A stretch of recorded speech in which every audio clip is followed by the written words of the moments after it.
Alright, today we're going to be talking about poetry and what makes a poem a poem. Now, poetry is the oldest form and most compact form of literature.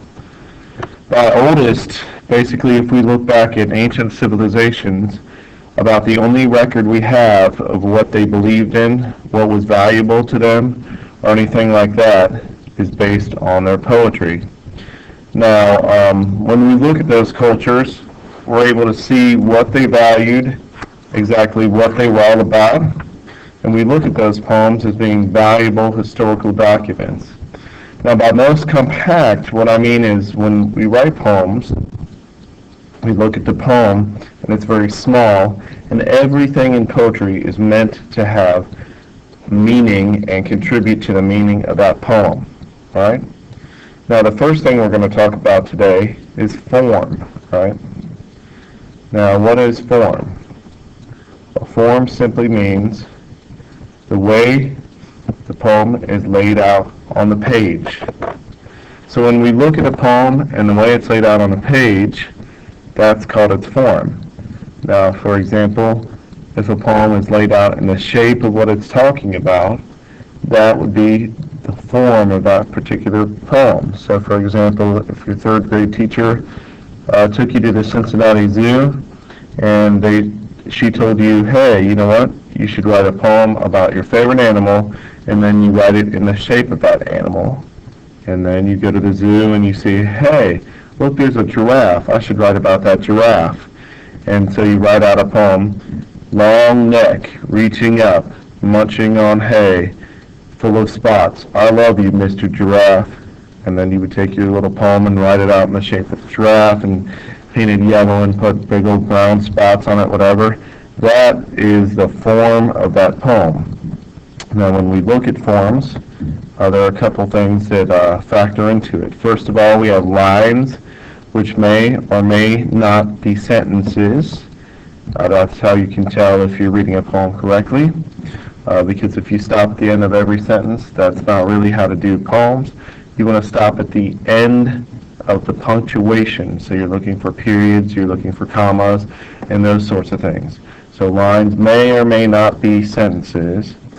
And then you have groups of lines, which are called stanzas, okay?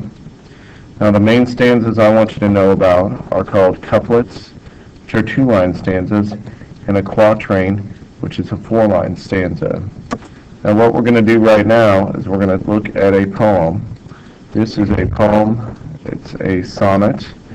Right? Now, in this particular poem, when we look at it, this sonnet right here, basically it has 3 quatrains and a couplet, okay? Now, when we look at the sonnet, what we're looking at is the rhyme scheme. So, for example, when I look at this particular one here, the first stanza ends at again because it goes drink, rain, sink, again, which is approximate rhyme. Breath, bone, death, alone. Hour, release, power, peace. Breath, bone, death, alone. Hour, release, power, peace, and then food and wood. So when we're analyzing this poem, basically what we want to do is look at the rhyme scheme. And we'll see we have 1 stanza, 2 stanzas, 3 stanzas, 4 stanzas, okay? Now, these stanzas are 4 lines each, and this stanza is 2 lines each. Now, notice in the 2-line, both the ends line here, wood and food, right? So that's that one there. See, basically, if I asked you what the form was, I would say there are 3 quatrains and 1 couplet. And of course, if you want to remember what that means, quarter is a quarter, like you need 4 of them to make $1 or a quarter piece of a pie or whatever. And a couplet, that is 2, okay? So 2 and 4. All right. So that's how you look at the particular poem here. All right. Let's go back to our slide, and then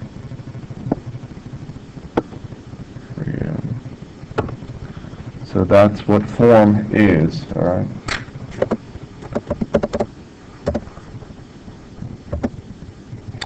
Now we're going to start today talking about sound devices.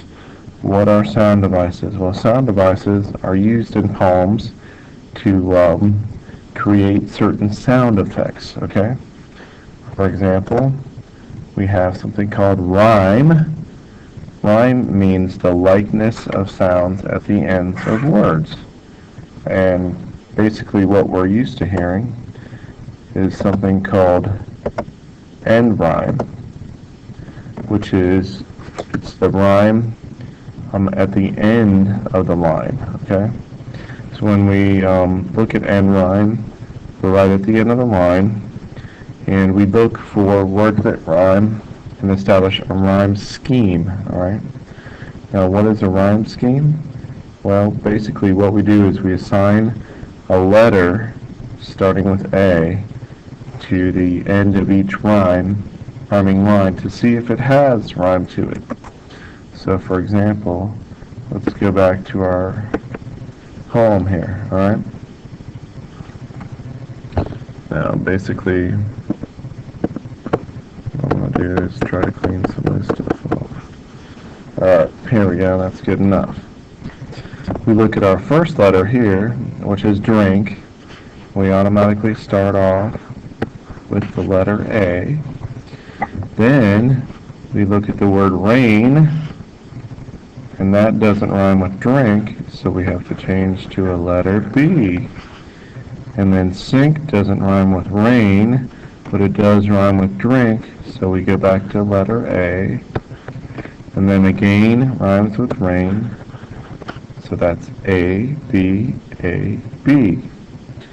Now when we go to a new stanza, we automatically have to start with the next letter in the alphabet, which is C, even if it rhymes with again or any of these words like sink or drink. You still, when you change stanzas, have to get on the next one. So breath, bone, death, alone. So that's C, D, C, D, and hour, release, power, peace, and then of course couplet always shares the end rhyme. So this is called a rhyme scheme. It means you assign a rhyme to each word at the end of the line. Alright? Alright, that's all we're going to do today. Thanks a lot for listening, and stay tuned tomorrow to the exciting conclusion of poetry.